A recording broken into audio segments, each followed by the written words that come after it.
Dear student, today we will see Science and Technology part 2, lesson number 9, Environment Management.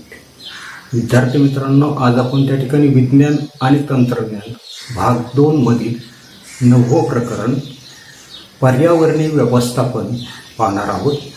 In it we will see weather and climate. याच्यामध्ये आपल्याला त्या ठिकाणी हवामान, त्याच्यानंतर metrology म्हणजे हवामानशास्त्र, सॉलिड वेस्ट मॅनेजमेंट घनकचरा व्यवस्थापन आणि डिझास्टर मॅनेजमेंट आपत्ती व्यवस्थापन याच्याविषयीची असणारी काही माहिती जी आहे तर ती माहिती आपल्याला या लेसनमध्ये त्या ठिकाणी पाहिजे. बघा, कॅन यू रिकॉल, थोडंसं आपल्याला त्या ठिकाणी आठवायचं आहे. काय प्रश्न आहे की how does the atmosphere affects our daily life. काय सांगितलेलं आहे की वातावरणाचा आपल्या दैनंदिन जीवनाशी कसा संबंध त्या ठिकाणी येत असतो. काय काय सांगता येईल. The climate surrounding us has a great impact on our life. की आपल्या सभोवतालचं किंवा दैनंदिन असणारं जे काही वातावरण जे आहे तर त्या वातावरणाचा आपल्या दैनंदिन जीवनाशी त्या ठिकाणी किंवा दैनंदिन जीवन जे आहे तर त्या दैनंदिन जीवनावर परिणाम जो आहे तर तो परिणाम त्या ठिकाणी होताना दिसतो. आवर डाएट, डाएट म्हणजे आपण जे काही खातो आहार त्याच्या बाबतीमध्ये होतले. Our diet, clothing, festival, health, lifestyle etcetera are related to the climate condition around us. की आपला आहार असेल, आपले कपडे असतील, आपल्या असणारे जे काही सण असेल, आरोग्य असेल, आपली जीवन पद्धती या सर्वांचा परिणाम काय होताना दिसतोय आपल्या सभोवताली किंवा दैनंदिन असणारं जे काही वातावरण जे आहे तर त्या वातावरणाचा त्याच्यावर असणारा काही परिणाम जो आहे तर तो परिणाम त्या ठिकाणी होताना दिसतो. त्याच्यानंतरचा सेकंड क्वेश्चन आहे पहा की forecast about which weather related factors are given during the news bulletin on Doordarshan and Akashvani. Doordarshan असेल, आकाशवाणीवरील विविध अशा प्रकारच्या ज्या काही बातम्या ज्या आहेत तर त्या बातम्यांमधून शेवटी आपल्याला त्या ठिकाणी हवामानासंदर्भात असणारे जे काही कोणकोणते अंदाज जे आहेत तर ते कोणकोणते अंदाज त्या ठिकाणी वर्तवले जातात.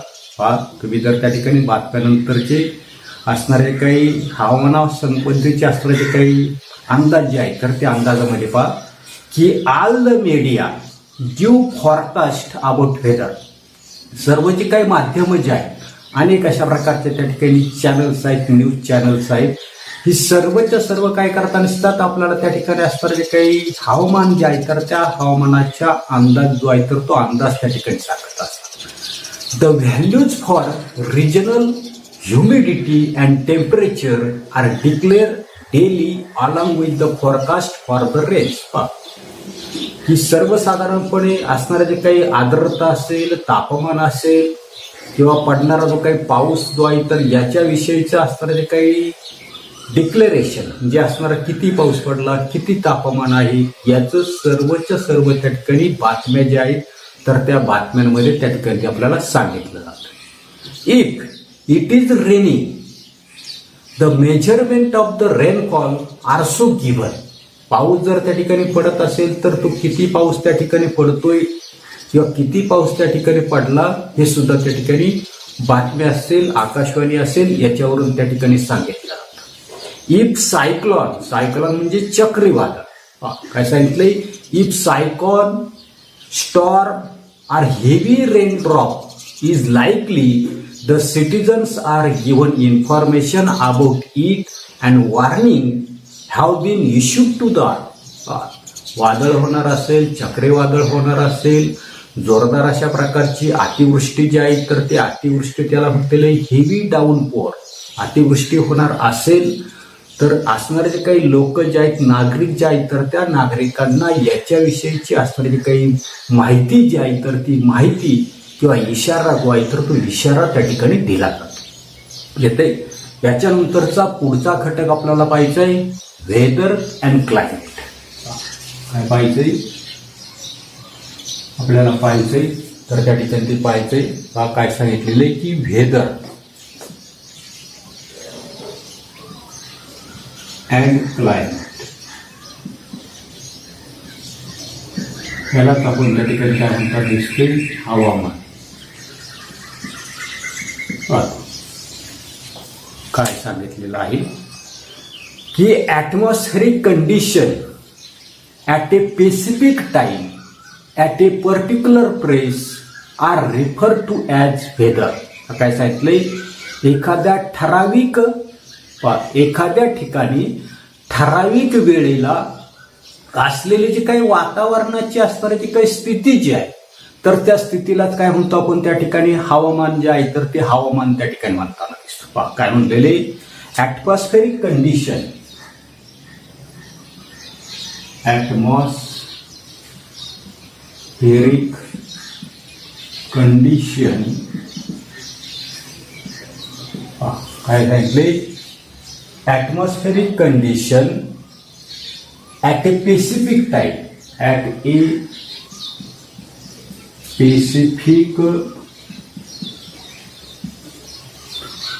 specific time at a particular place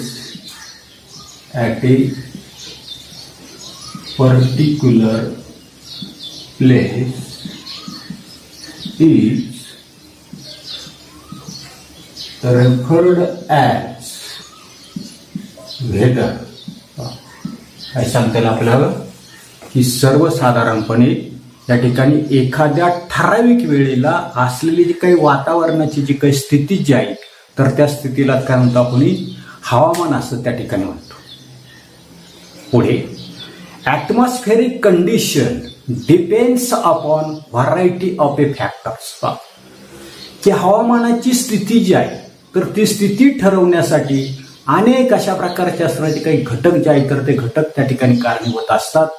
उदाहरणार्थ त्या ठिकाणी डायग्राम आहे पहा की वेदर रिलेटेड क्लायमेट फॅक्टर्स, ज्या ठिकाणी हवामानाचे जे काही घटक जे आहेत तर ते घटक आपल्याला दिले पहा काय दिले तर या ठिकाणी पहा हवामानाचे घटक वेदर रिलेटेड क्लायमेट फॅक्टर. आता पहिले या ठिकाणी आपण दिलेले क्लाउड्स म्हणजे ढग, त्याच्यानंतर ह्युमिडिटी म्हणजे आर्द्रता, त्याच्यानंतर रेनफॉल पर्जन्य, त्याच्यानंतर व्हिजिबिलिटी याला म्हटलेले दृश्यता, त्याच्यानंतर टेम्परेचर तापमान, ॲटमॉस्फेरिक प्रेशर वातावरणाचा दाब, सनलाईट सूर्यप्रकाश, या सर्व घटकांवर काय आता नसते ही सर्वच्या सर्व हवामान जे आहे तर त्या हवामानाचे घटक त्या ठिकाणी.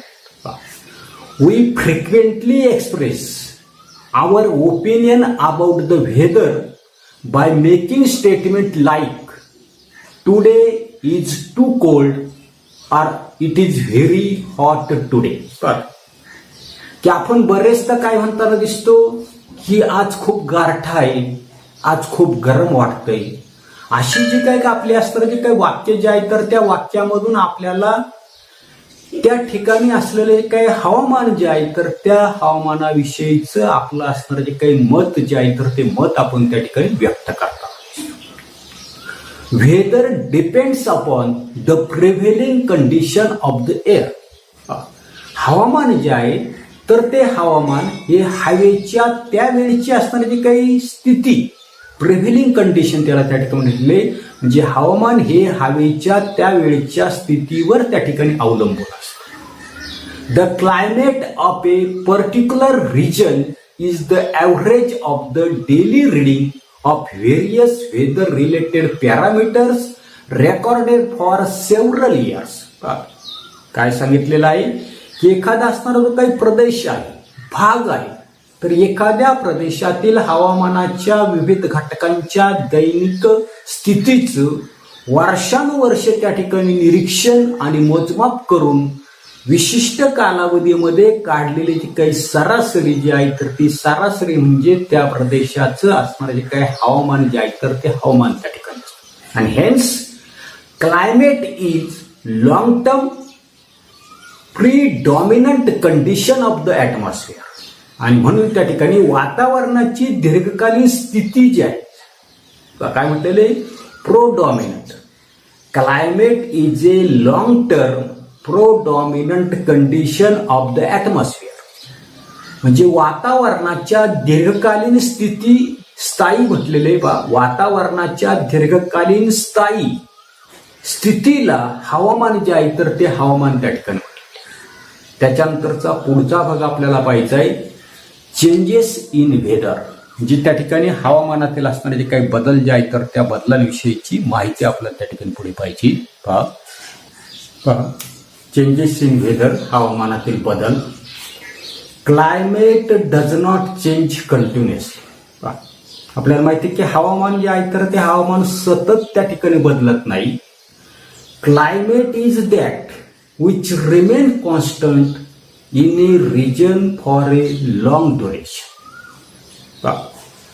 ते हवामान जे आहे तर ते हवामान सतत त्या ठिकाणी बदलत नाही, तर ते एका असणारा जो काही प्रदेश जे आहे तर त्या प्रदेशामध्ये दीर्घकाळासाठी ते हवामान जे आहे तर ते हवामान त्या ठिकाणी सारखंच त्या ठिकाणी असतं. Thus we see that weather is related to the specific location and specific time, whereas climate is related to the longer duration and longer area. काय बदल आहे तर आपल्या लक्षात येतं नसतंय की काय लक्षात येतं नसतंय की हवामान जे आहे तर ते हवामान त्या ठिकाणी सतत बदलत नाही, तर ते एका प्रदेशासाठी दीर्घकाळ त्या ठिकाणी सारखं असतं. याच्यावरून त्या ठिकाणी आपल्या असं लक्षात येतं की हवेचा असणारा जो काही संबंध जो आहे तर तो हवेचा संबंध निश्चित ठिकाणी आणि निश्चित असणारी जी काही वेळ जी आहे तर त्या वेळेशी त्या ठिकाणी असतो. तर हवामान जे आहे तर त्या हवामानाचा संबंध मोठा असणारा जो काही प्रदेश जो आहे तर त्या मोठ्या प्रदेशाशी आणि मोठ्या कालावधीशी त्या ठिकाणी तो असतो. Changes in the weather may occur for short period of time, whereas changes in the climate takes place slowly over a much long duration. काय सांगितलेले की हवेत अल्पकाळ त्या ठिकाणी बदल होतात, तर हवामान जे आहे तर त्या हवामानामध्ये बदल होण्यासाठी प्रदीर्घ अशा प्रकारचा काळ जो आहे तर तो काळ त्या ठिकाणी लागतो. उदाहरणार्थ आपल्याकडे आपल्याला 3 ऋतू माहिती आहे, उन्हाळा, पावसाळा, हिवाळा. ठीक आहे, 3 महिने त्या ठिकाणी तो असणारे जे काय हवामान जे आहे तर त्या हवामान त्या ठिकाणी आपल्याकडे उन्हाळा, पावसाळा अशा प्रकारचे ऋतू जे आहेत तर ते ऋतू त्या ठिकाणी दीर्घकाळ त्या ठिकाणी म्हणजे हवामानामध्ये बदल होण्यासाठी प्रदीर्घ अशा प्रकारचा कालावधी त्या ठिकाणी लागतो. Climate plays a very important role in our day to day life. सुरुवातीलाच आपण त्या ठिकाणी पाहिलं की सर्वसाधारणपणे हवामान जे आहे, क्लायमेट जे आहे किंवा वेदर जे आहे, एकच शब्द आहे क्लायमेट किंवा वेदर. हवामान जे आहे तर त्या हवामानामुळे आपलं जे काही दैनंदिन जीवन जे आहे तर त्या दैनंदिन जीवनामध्ये अतिशय महत्वाची भूमिका त्या ठिकाणी ते हवामान त्या ठिकाणी पार पडत असतं. It influence our basic needs like food, clothing and shelter as well as occupation. काय सांगितलेलं आहे की हवामान जे आहे तर त्या हवामानाचा आपल्या दैनंदिन जीवनामध्ये किंवा दैनंदिन जीवनावर त्या ठिकाणी परिणाम होताना दिसतो. की आपलं असणारे जे काय अन्न असेल, वस्त्र असेल, निवारा असेल, याच्या काय असणारे जे काही प्राथमिक अशा प्रकारचे असणारे जे काही गरजा किंवा विविध अशा प्रकारचे असणारे जे काही व्यवसाय, याच्यावर सुद्धा हवामान जे आहे तर त्या हवामानाचा असणारा जो काही परिणाम जो आहे तर तो परिणाम त्या ठिकाणी होताना दिसतो. Climate is especially important for an agrarian country like India. आपला देश जो आहे तर तो कृषी प्रधान त्या ठिकाणी देश आहे आणि म्हणून त्या ठिकाणी म्हटलेले की भारतासारखा ॲग्रिकल्चर कंट्री म्हणजे शेतीप्रधान देश आहे. भारतासारखा असणारा तो काही शेतीप्रधान देश जो आहे तर त्या शेतीप्रधान देशासाठी तर हवामान जे आहे तर त्या हवामानाचं महत्व कसं आहे, अनन्यसाधारण त्या ठिकाणी येतंय. पुढे आता पुढे काय सांगितलेले आपण आपल्याला तर त्या ठिकाणी various climate factors like direction and speed of the wind, temperature, atmospheric pressure etc. are considered during construction of runway, seaport, huge bridge, skyscrapers etc. सर्वात महत्वाचं या ठिकाणी सांगितलेलं आहे. काय सांगितलेलं आहे की पहिलं आपल्याला सांगितलंय की कन्स्ट्रक्शन ऑफ रनवेज. रनवेज एक एक अर्थ फक्त तुम्ही त्या ठिकाणी लक्षात ठेवा. रनवेज म्हणजे विमानाच्या असणाऱ्या ज्या काही धावपट्ट्या ज्या, तर याच्यासाठी म्हटलेले रनवेज, बरोबर, विमानाच्या धावपट्ट्या. दुसरं आपल्याला सांगितले तर त्या ठिकाणी सी स्पोर्ट. काय म्हटलेलं आहे? C sport. सी स्पोर्ट याला त्या ठिकाणी काय म्हटलेलं आहे? बंदरं त्या ठिकाणी म्हटले. आता बंदरं म्हणजे ज्या ठिकाणी जहाज जे आहेत तर ती जहाज त्या ठिकाणी थांबतात, त्याला म्हटलेले बंदर निर्मिती. काय म्हटलेले? बंदर निर्मिती. म्हणजे ज्या ठिकाणी असणारे जे काही जहाज जे आहेत तर ती जहाज त्या ठिकाणी थांबतात, त्याला म्हटलेले सी स्पोर्ट. त्याच्यानंतर ह्यूज ब्रिज. आता ह्यूज ब्रिज म्हणजे मोठ्या अशा प्रकारचे पूल उभारणे. उदाहरणार्थ त्या ठिकाणी वांद्रे सी लिंक आहे, मोठा अशा प्रकारचा असणारा तो काही पूल जो आहे तर तो पूल असेल. त्याच्यानंतर स्काय स्क्रॅपर. याला काय म्हटलेले? स्काय क्रॅपर. उंच अशा प्रकारचे असणारे काही इमारतीचे आहेत. आदी योजना ज्या आहेत हे आपल्याला त्या ठिकाणी बांधायचे. हे बांधत असताना या योजनांमध्ये हवामानाचे असणारे जे काही विविध घटक जे आहेत, आता विविध घटक कोणकोणते सांगितले तर direction and speed of the wind. वारा जो आहे तर त्या वाऱ्याची दिशा कशी आहे, गती त्या ठिकाणी किती आहे, याचा त्या ठिकाणी विचार केला जातो. त्याचबरोबर टेम्परेचर, ॲटमॉस्फेरिक प्रेशर, तापमान असेल, हवेचा दाब इत्यादी असणाऱ्या ज्या काही बाबी ज्या आहेत तर त्या बाबींचा त्या ठिकाणी विचार जो आहे तर तो विचार त्या ठिकाणी विमानासाठी लागणाऱ्या ज्या काही धावपट्ट्या असतील, बंदर निर्मिती असतील, मोठे पूल त्या ठिकाणी बांधायचे, अति उंच अशा प्रकारच्या इमारती त्या ठिकाणी बांधायच्या, तर याच्यासाठी हवामानाच्या विविध घटकांचा विचार त्या ठिकाणी केला जातो. आता पुढे page number 96 were use your brain power आपल्याला दिलेले की which factors affected favourably are unfavourably by the climate. म्हणजे हवामानाचा कोणकोणत्या घटकावर फेवरेबल म्हणजे अनुकूल आणि अनफेवरेबल प्रतिकूल त्या ठिकाणी परिणाम होतो. आणि पुढे आपल्याला सांगितलेलं आहे की what must we do to minimise this effect. हा परिणाम जो आहे तर तो परिणाम कमी करण्यासाठी काय करावं त्या ठिकाणी आहे. आता काय सांगता येईल की many factors are affected due to climate. हवामानाचा असणारा जो काही परिणाम जो आहे तर तो परिणाम अनेक अशा प्रकारचे असणारे काही घटक जे आहेत तर त्या घटकांवर त्या ठिकाणी होताना दिसतो. If climate is suitable for agriculture. काय म्हणतोय? If climate is suitable for agriculture. शेतीसाठी हवामान जे आहे तर ते हवामान कसं असेल, योग्य अशा प्रकारचं जर असेल, म्हणजे पाऊस त्या ठिकाणी वेळेवर चांगला त्या ठिकाणी पडला तर काय सांगता येईल, देअर इज बंपर क्रॉप.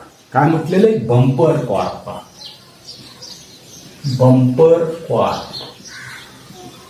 कधी? इफ वेदर इज सुटेबल किंवा क्लायमेट इज सुटेबल.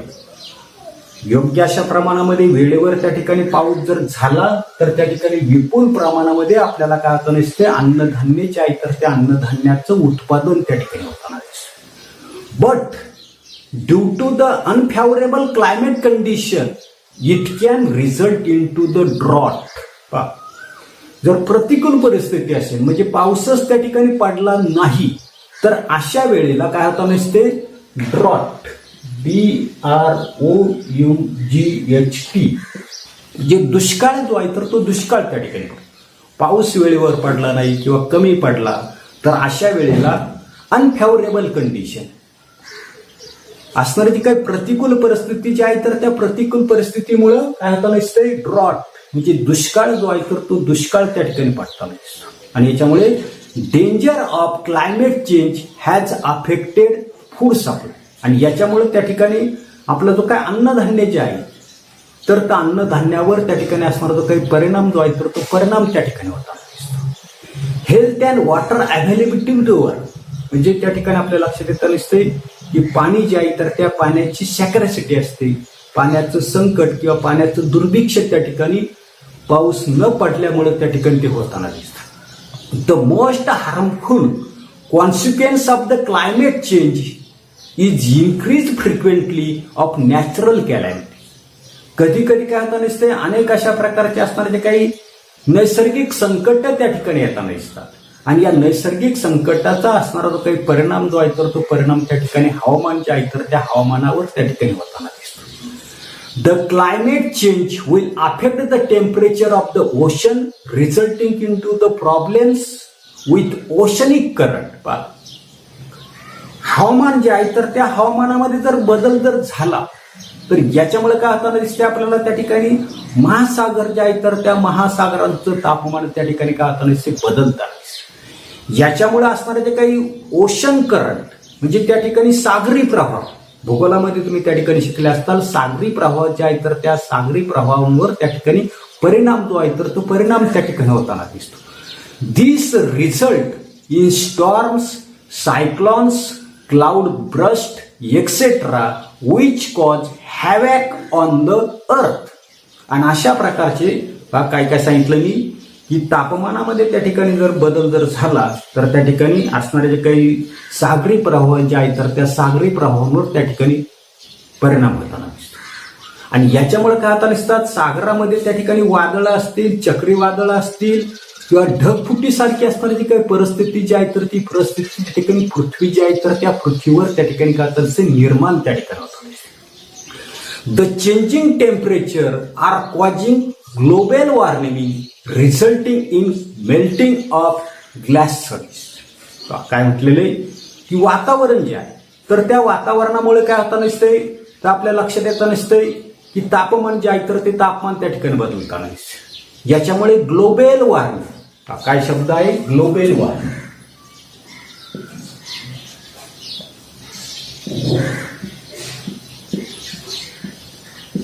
याला आपण त्या ठिकाणी जागतिक तापमान वाढ त्या ठिकाणी म्हणणार आहे की तापमान वाढल्यामुळे काय होतं नसते, जागतिक असणारे जे काही तापमान जे आहे तर ते जागतिक तापमान किंवा ग्लोबल वॉर्मिंग त्या ठिकाणी वाढताना दिसते.